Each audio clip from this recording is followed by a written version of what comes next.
لك الحمد يا ربنا كما ينبغي لجلال وجهك الكريم ولعظيم سلطانك. سبحانك لا نحصي ثناء عليك أنت كما أثنيت على نفسك. فلك الحمد حتى ترضى ولك الحمد إذا رضيت ولك الحمد بعد الرضا. اللهم صل على محمد وآل محمد. السلام عليك يا رسول الله. السلام عليك أيها النبي ورحمة الله وبركاته. السلام علينا وعلى عباد الله الصالحين. والسلام عليكم جميعا أيها الإخوة الصائمون ورحمة الله وبركاته. Allah Subhanahu wa taala dalam surat Al-Isra menerangkan kepada kita wasiat-wasiat yang Allah Subhanahu wa taala tujukan bagi seluruh umat manusia. Wasiat ini termuat dalam 10 wasiat yang Nabi Allah Musa alaihi salatu wassalam juga terima dan sampaikan kepada umatnya. Hampir setiap umat mereka menerima wasiat yang sama. Itu firman Allah, wa qadha rabbuka alla ta'budu illa iyyah wa bil walidaini ihsana. Imma yablughanna indakal kibara ahaduhuma aw kilahuma fala taqul lahuma uffin wala tanharhuma.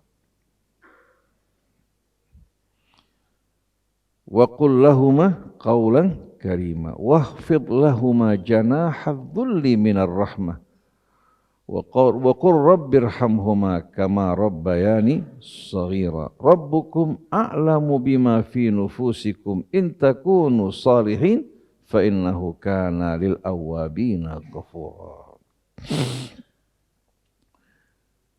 Pesan pertama, wasiat yang datang dari Allah Subhanahu wa taala dengan penuh ketegasan. Allah menggunakan kata qadha. Qadha ini merupakan keputusan dari Allah yang tidak ada tawar-menawar bagi kita semua. Kalau kita melanggar apa yang masuk dalam ketentuan Allah ini merupakan satu pelanggaran yang amat berat. Allah telah menentukan, telah menetapkan atas kalian semua, alla ta'budu illa iya, untuk tidak menyembah kecuali hanya kepada Allah Subhanahu wa taala. Kalau kita ikuti perintah Allah, maka harapan atau persyaratan utama untuk mendapatkan rahmat, ampunannya, serta masuk ke dalam surga telah terpenuhi.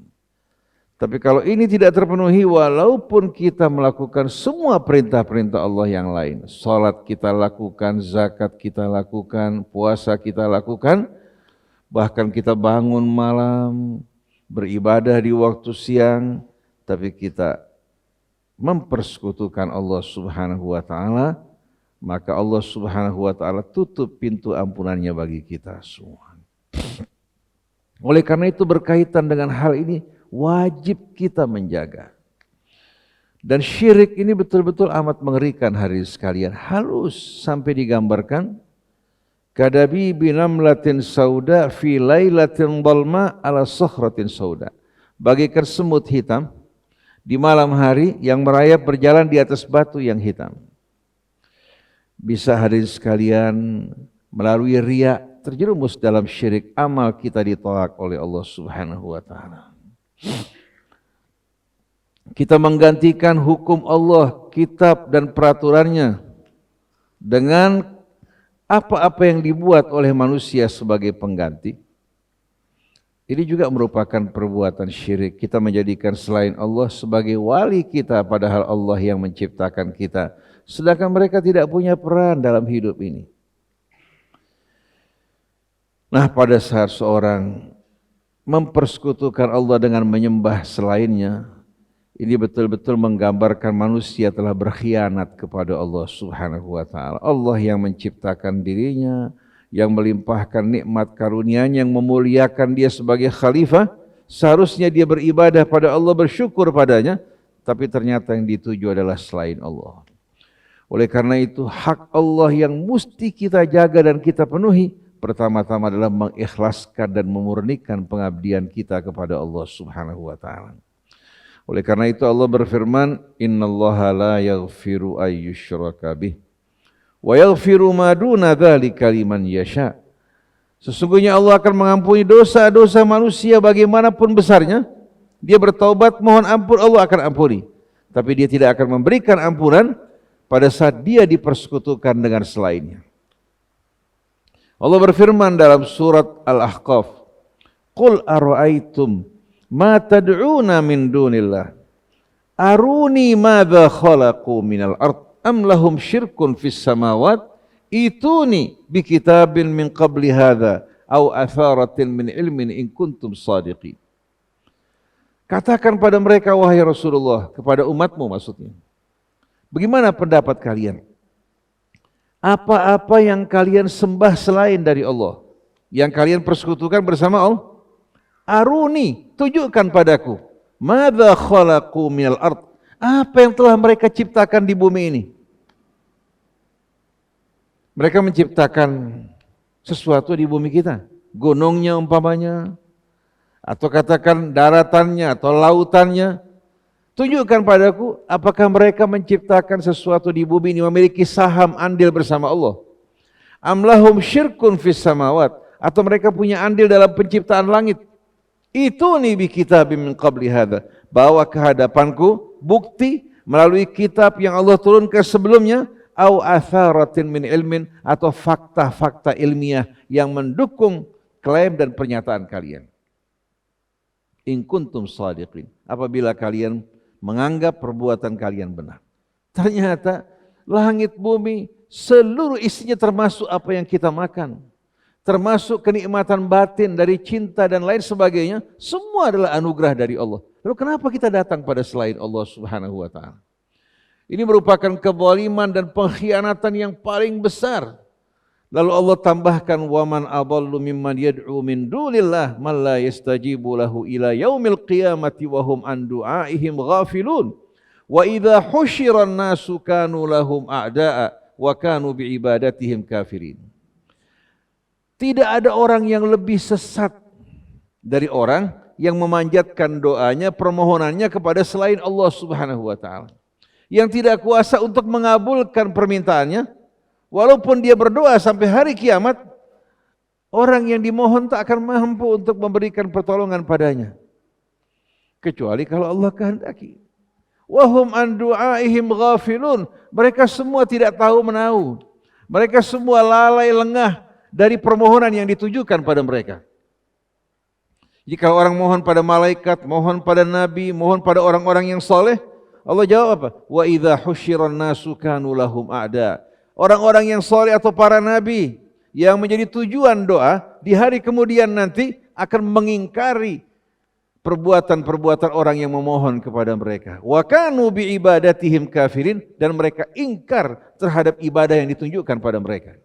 Sedangkan mereka takut, bergetar, mohon pada Allah, berlindung pada Allah, tapi ternyata manusia justru datang kepada mereka yang tak kuasa untuk memberikan pertolongan, melainkan kalau Allah Subhanahu wa taala kehendaki.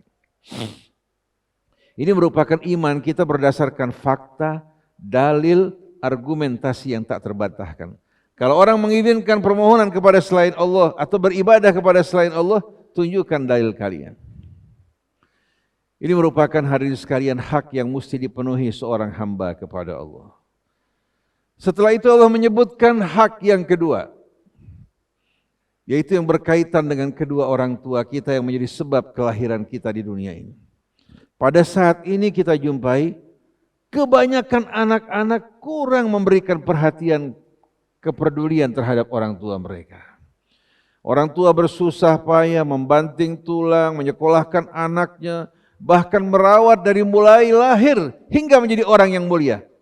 Tapi ternyata perhatian anak-anak lebih besar pada istrinya, pada anaknya, bukan kepada orang tuanya. Apabila anaknya sakit, orang tua bergegas-gegas datang untuk mengunjungi anaknya. Tidak takut tertular penyakit, tidak takut kalau sampai dirinya binasa. Tapi kalau orang tuanya sakit, si anak mengatakan maaf, takut terkena penyakit dan tertular. Ini bedanya antara orang tua dan anak. Orang tua punya kecintaan sifatnya pengorbanan, persembahan, tanpa meminta balasan. Sedangkan anak hadirin sekalian, walaupun telah dewasa, dia melihat orang tuanya sebagaimana dia kecil, dia berharap dari orang tuanya untuk memberikan manfaat dan keuntungan. Waktu dia kecil dirawat orang tuanya, begitu dia memiliki anak, dia minta orang tuanya untuk merawat anak-anaknya. Oleh karena itu Allah ingatkan, wabil walidaini ihsana. Dan terhadap orang tua, Allah perintahkan, tetapkan atas kalian untuk selalu bersikap baik pada mereka. Baik dia muslim atau musyrik, ya, kamu wajib untuk bersikap baik pada kedua orang tua kamu. Allah tidak mengatakan wabil walidaini ta'atan atau wa ta'atan. Kenapa? Kenapa enggak diperintahkan oleh Allah dan terhadap ayah ibu kalian wajib taat? Karena belum tentu perintah ayah ibu kita benar. Kalau perintahnya salah, tidak boleh kita taati. Wa in jahadaka ala an tusyrika bima laisa laka bihi ilmun fala tuti'huma. Kalau kedua orang tua kalian memerintahkan kalian melakukan perbuatan yang tidak benar, mempersekutukan Allah atau berbuat kezaliman, kalian tidak boleh taati orang tua kalian dalam hal ini. Tapi tetap wasahibhuma fid dunya ma'rufa, gauli mereka dengan cara baik. Perintahnya yang salah jangan ikuti. Jadi kalau orang tua memerintahkan anaknya membeli minuman keras, anak tidak boleh mentaati. Kalau orang tua bilang saya sumpahin kamu anak durhaka, terkena azab kutukan, sumpahnya tidak akan sama sekali membahayakan dirinya. Kalau orang tua perintahkan anaknya untuk memzalimi istrinya, lalu anak mentaati orang tuanya dengan berbuat aniaya pada istrinya, tidak boleh sama sekali ditaati. Katakan pada ibunya, Ummah, kalau saya taati kamu, saya jerumuskan diri saya dan kamu ke dalam azab Allah. Yang menjadi hak kamu, permintaan kamu, yang dibenarkan agama saya wajib mentaati. Tapi apa-apa yang diharamkan Allah, la ta'ata li makhluqin fi ma'siyatil khaliq, tidak dibenarkan mentaati makhluk dalam kemurkaan Allah sang pencipta.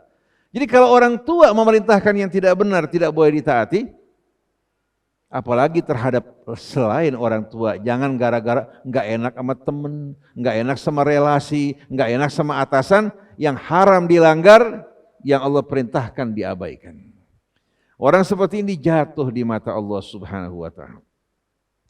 Jadi wabil walidaini ihsana, terhadap ayah ibu kalian wajib untuk bersikap baik terhadap mereka. Sonder melihat mereka beriman, tidak beriman, mereka punya hak yang besar atas diri kamu. Kalau seandainya ayah ibunya musyrik, dia bersikap durhaka terhadap mereka, Allah haramkan untuk mencium bau surga, apalagi masuk ke dalamnya. Oleh karena itu hadirin sekalian, kenapa dalam Al-Quran hanya ada wasiat, ya, untuk anak-anak bersikap baik pada orang tuanya? Ada enggak wasiat untuk orang tua bersikap baik pada anak? Ada enggak dalam Quran? Kenapa? Karena secara fitri orang tua itu tanpa diperintahkan seperti air dari tempat yang tinggi turun ke bawah. Dengan penuh ketulusan, kecintaan, bahkan disakiti, dianiaya oleh anaknya, orang tua terbuka hatinya untuk memberikan maaf buat anaknya. Tapi kalau anak hadirin sekalian, sedikit kemauannya tidak dituruti padahal yang tidak baik untuk dia, dia langsung mengatakan, abah umi tidak sayang pada anak. Anak minta diberikan motor, si ayah ibu mengatakan, saya takut nanti kalau kamu kena bahaya, tolong jangan. Insya Allah kalau ayah ibu punya, ayah berikan mobil buat kamu. Si anak mengatakan, memang abah umi tidak sayang, tidak pernah perhatian untuk anak-anaknya. Coba lihat, setelah dia beristri atau dia bersuami, lebih banyak menuntut pada orang tua daripada peduli atau berusaha untuk berbuat baik pada orang tuanya. Satu kali saya berceramah di satu lembaga, di satu perusahaan BUMN. Dalam pengajian yang cukup besar, ketika kita bicara mengenai hak orang tua, seorang pegawai mengatakan, Ustaz, saya bertanya, saya ini sudah berumah tangga, memiliki beberapa anak, lalu orang tua saya minta bantuan pada saya, tapi istri saya melarang. Istri saya melarang. Bagaimana sikap saya? Saya berikan nasihat pada istri kamu. bahwa kamu punya kewajiban yang amat besar, bahkan lebih besar pada ayah ibumu daripada kepada istrinya. Istri menerima buah dari tanaman orang tua, sedangkan orang tua yang menanam bersusah payah, Allah berikan hak yang besar buat mereka. Kalau istri tetap menolak, bahkan mengatakan itu kewajiban orang tua, sekarang kewajiban kamu pada istri sama anak kamu, tetap menolak, diberikan nasihat tidak mau, maka jangan kamu dengarkan istri kamu. Kalau dia memaksa juga menentang, kamu gak usah pusing, tukar istri kamu dengan yang lain. Istri yang durhaka, gantikan dengan istri yang salihah. Tepat enggak? Tukar istri yang durhaka yang bisa membawa kita ke neraka dengan wanita yang salihah, yang betul-betul taat pada Allah dan tahu kewajibannya, baik terhadap suami maupun orang tuanya. Karena kalau sampai dia ikuti istrinya, yang akan terjadi waliyadzubillah seperti yang dialami maling kundang dalam legenda. Dan banyak kejadian seperti pada zaman Rasul, seorang tidak mampu mengucapkan syahadat disebabkan karena durhaka pada orang tuanya. Jadi kita sebagai anak laki-laki atau perempuan, jangan hanya berpikir untuk kepentingan kita, ego kita, kesenangan kita. Saya teringat kepada seorang saleh, seorang alim yang saleh, yang betul-betul mulia. Ketika dia sedang mengajar di tengah-tengah jamaahnya yang begitu besar, datang ibunya dari dalam rumah. Ya fulan, at'im ad-dajjaj, kasih makan ayam. Lagi mengajar, bayangkan sekalian. Ya fulan, at'im ad-dajjaj. Di mata si ibu, kamu nih anaknya. Jangan kamu lihat kedudukan kamu. Di tengah-tengah pengikut kamu dapatkan semua ini karena pendidikan ibu kamu. Si orang alim langsung bangun, diambil makan ayam, diberikan makan ayam, semua selesai, baru kembali dia mengajar. Saya ingin tanya, kira-kira orang alim tersebut mulia apa tidak? Yang berkedudukan, berwibawa, dia tinggalkan majelisnya, dia berikan makan ayam, dia nggak mengatakan nanti setelah mengajar. Dengan sikap seperti ini, membuat murid-murid itu terheran-heran. Ini pelajaran kebaktian pada orang tua yang tidak hadirin sekalian dapat betul-betul apa? Dibandingkan dengan hanya sekedar ceramah seperti yang saya sampaikan. Dan saya yakin hadirin sekalian, hadirin pernah mendengar kisah Juraij. Pernah dengar enggak? Juraij bersama orang tuanya. Juraij ini seorang yang soleh dan suka beribadah kepada Allah hingga dia membangun sauma'ah. Sauma'ah ini rumah khusus buat dia tinggal beribadah. Ibunya dari rumah datang ke rumah Juraij, tempat ibadah dia. Ya Juraij, dipanggil oleh ibunya. Juraij sedang sholat. Dia berkata dalam hatinya, ya Allah, ummi am sholati, ibu saya, apakah sholat saya duluan? Akhirnya dia utamakan sholatnya, ibunya pulang. Keesokan harinya ibunya datang kembali. Ya Juraij, ternyata Juraij dalam keadaan sholat. Terjadi sebanyak 3 kali.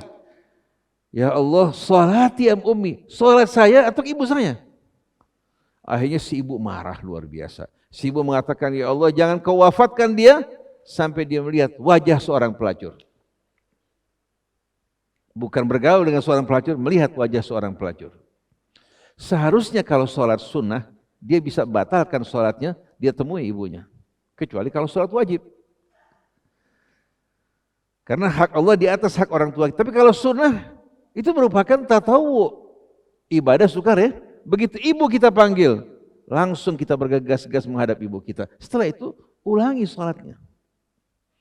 Akhirnya subhanallah, Juraij yang soleh menjadi buah bibir cerita di tengah masyarakat. Mereka mengatakan Juraij seorang yang soleh, seorang yang taat pada Allah, seorang yang betul-betul mulia. Seorang wanita, kebetulan seorang pelacur, berkata saya bisa menggoda Juraij. Dia pelacur yang cantik. Asal kalian siap melakukan judi bersama saya, kalau saya bisa menggoda dia, kalian memberikan imbalan buat saya. Mereka sepakat semuanya untuk berjanji membayar wanita ini kalau bisa menggoda Juraij. Datang si wanita ke tempat Juraij yang beribadah pada Allah. Dia mulai merayu, menggoda, menawarkan dirinya. Juraij tetap tegar, tidak bergeser. Dia tidak tertarik dengan kesenangan dan kenikmatan yang diharamkan Allah Subhanahu wa ta'ala. Akhirnya si perempuan meninggalkan tempat tersebut dalam keadaan putus asa. Dia tinggal hadirin sekalian di bawah sebuah pohon beristirahat, ketemu dengan penggembala kambing. Mulai dia punya rencana yang licik. Dia bergaul dengan penggembala tersebut hingga hamil. Begitu dia hamil, ditanya, siapa yang menghamili kamu? Dia bilang Juraij. Berita ini beredar luar biasa sampai si wanita melahirkan anaknya. Begitu melahirkan anaknya, masyarakat berbondong-bondong datang ke tempat Juraij. Tempat ibadah dia dihancurkan. Kamu seorang munafik yang di depan orang kamu menampakkan kebaikan, tapi ternyata kamu seorang pria penzina, lebih kotor daripada orang-orang lain karena kamu berpakaian agama.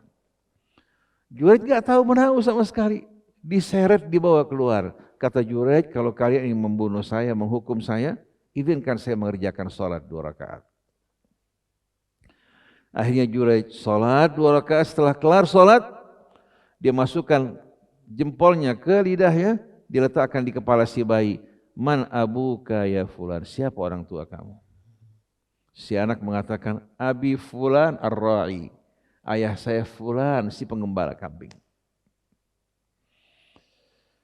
Allah berikan hadirin sekalian kekuasaannya untuk membuat anak tersebut berbicara, membela dan mensucikan Juraij dari perbuatan yang tidak dikerjakan.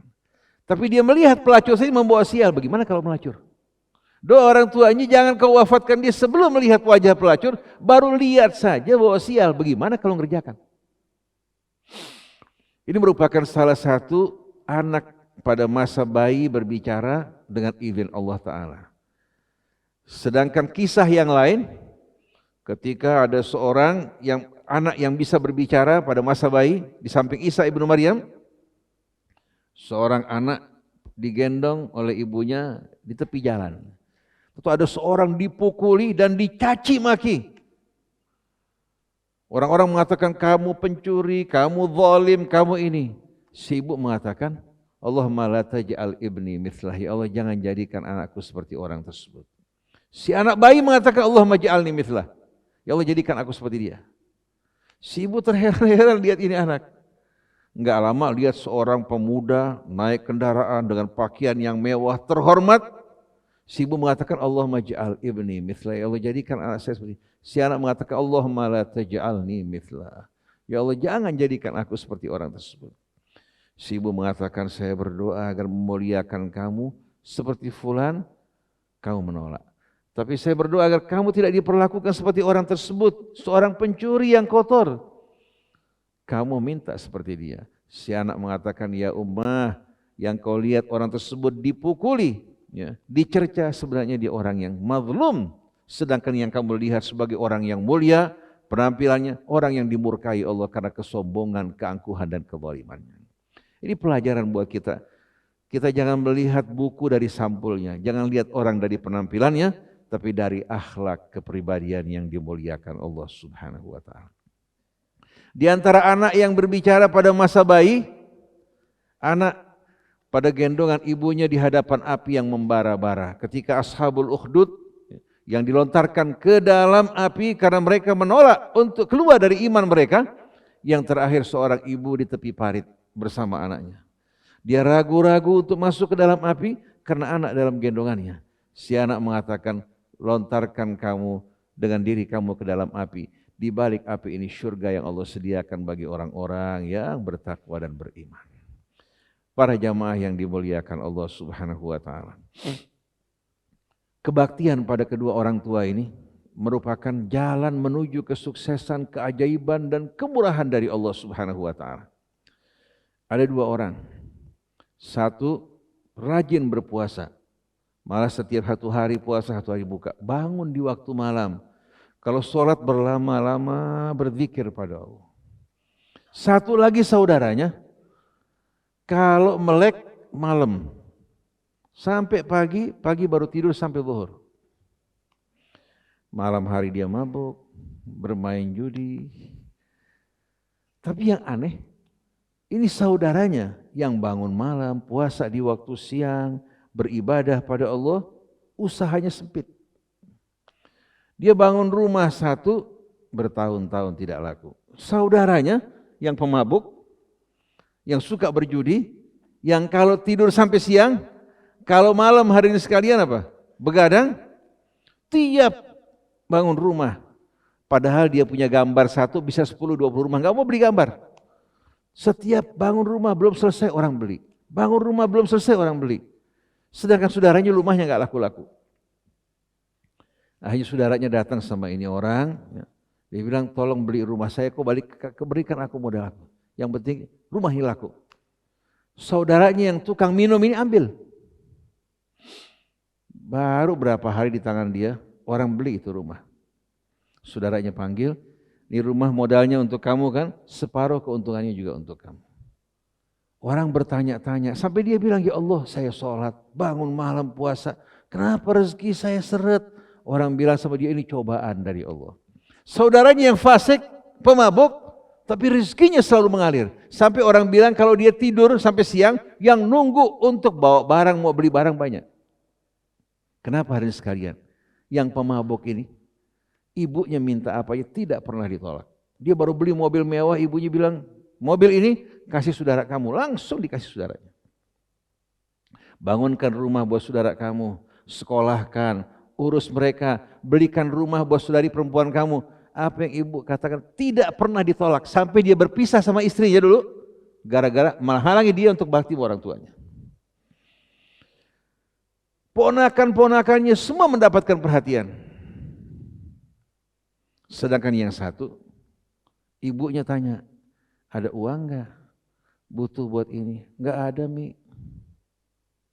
Sekali, dua kali, si ibu merasa kecewa terhadap anaknya. Yang pemabuk ini, walaupun enggak punya uang, kalau ibunya butuh sesuatu, dia cari, dia pinjam, dia bilang ada, Mi. Kalau bangun tidur siang, sebelum dia urus orang lain, dia langsung pulang ke rumah ibunya. Dia pergi ke dapur, dia lihat makanan ibunya, kebutuhan ibunya, keperluan ibunya. Setelah dipenuhi, baru dia urus kerjaan dia. Padahal ini pemabuk, penjudi. Sholatnya juga nggak jelas. Walaupun di akhir umurnya dia berubah, sholatnya juga nggak jelas pada saat itu. Saudaranya yang siang harinya, bangun malam di malam harinya berzikir, rajin beribadah, ternyata karena dia punya sikap pada orang tuanya. Allah tahan rezekinya. Sedangkan yang ini karena kebajikan pada orang tuanya Allah berikan balasan. Ini yang saya sebutkan bukan cerita, saya tahu orangnya. Saya kenal orangnya, tahu orangnya, bahkan saksi mata juga masih ada. Ini pelajaran buat kita. Kalau orang ingin dipanjangkan umurnya, dimurahkan rezekinya, diberkahi hidupnya, jalan dunia maupun akhiratnya dimudahkan, bakti pada orang tua. Kalau orang tua sakit, tanpa diminta kita datang bergegas-gegas. Kalau orang tua mengatakan, kamu gak perlu datang, takut ketularan. Jangan dengarkan kamu datang, perhatikan orang tua kamu. Hati dia betul-betul akan selalu mendoakan anaknya. Oleh karena itu ayat berikutnya, Allah ta'budu illa iyyah wa bil walidaini ihsana. Imma yablughanna indakal kibara ahaduhuma aw kilahuma fala taqul lahumu uffin wa la tanharhuma. Kalau kedua-duanya sudah lanjut usia atau salah satunya, jangan pernah kamu mengatakan perasaan tidak puas. Abah nih, umi nih, jangan sekali-kali. Kalau masih kecil, kita begitu lucu di mata orang tua. Lucu enggak? Kalau anak kecil. Tapi kalau sudah dewasa, di hadapan orang tuanya dia mengatakan atau nanti, ini membuat orang tua akan sakit. Perhatikan, utamakan keinginan orang tua daripada keinginan kita. Dahulukan dia daripada kepentingan kita. Niscaya Allah akan menempatkan kita di tempat yang mulia. Jadi imma yablughanna indakal kibara ahaduhuma aw kilahuma fala taqul lahuma uffin wala tanharhuma. Apalagi bicara keras menghadap orang tua. Wa qul lahuma qaulan karima. Katakan di hadapannya kata-kata yang mulia. Syekh Abdul Halim Mahmud Syekhul Azhar bercerita, satu orang datang kepadanya mengatakan, ayuhas syekh, saya ini merasa takut berdosa kepada orang tua dan Allah Ta'ala. Kenapa? Orang tua saya di hari tua cerewet, marah-marah, apapun yang saya lakukan dari kebaikan selalu gak pernah diterima. Saya tetap paksakan melayani orang tua saya, tapi hati saya betul-betul berat. Kira-kira amal saya diterima apa tidak?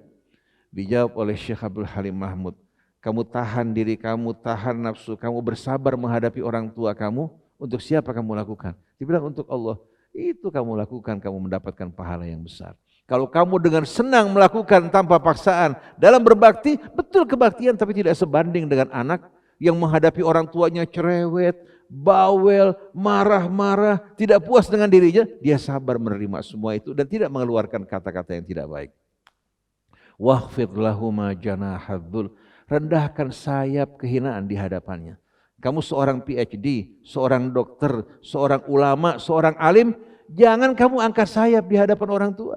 Yang menyekolahkan kamu siapa? Yang membesarkan kamu siapa? Yang menyusui kamu siapa?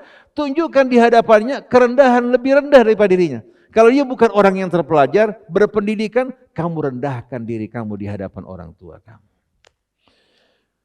Jangan kamu mengangkat sayap, membanggakan diri kamu, atau kamu di majelis yang menonjolkan diri dengan merendahkan orang tua kamu. Apalagi kalau orang tua datang dari kampung, ingin membawakan makanan buat anaknya, dibawain timbel, bawain ayam, bawain singkong, dia lagi kumpul sama teman-temannya yang kalangan terpelajar, ditanya siapa tuh? Pembantu saya dari kampung. Dia malu bilang orang tuanya. Karena apa? Dia merasa lagi kumpul bareng kalangan-kalangan menengah di atas. Seharusnya dengan bangga dia mengatakan, ibu saya yang menyekolahkan saya, yang membesarkan saya, yang membuat saya sukses dalam sekolah. Tapi ternyata dia merasa malu untuk menyebutkan orang tuanya. Wa qur rabbirhamhuma kama rabbayani shaghira, dan katakan mohon pada Allah, wahai Tuhanku, limpahkan rahmat kasih sayangmu pada keduanya sebagaimana mereka telah merawat dan membesarkan aku dengan penuh kesabaran, dengan penuh kecintaan. Jadi ingat, jangan lupakan budi kebaikan kedua orang tua kita. Selagi masih ada, junjung mereka, perhatian mereka, kesuksesan kita ada pada mereka. Di dunia maupun di akhirat. Mudah-mudahan kita termasuk orang-orang yang selalu mentauhidkan Allah. Tidak mempersekutukan Allah dengan sesuatu. Orang yang berbakti pada ayah ibu kita, yang bersikap mulia terhadap sesama mereka kita. Dan Allah terima amal ibadah kita, ampuni dosa kita, sucikan jiwa kita dan hidup kita semuanya.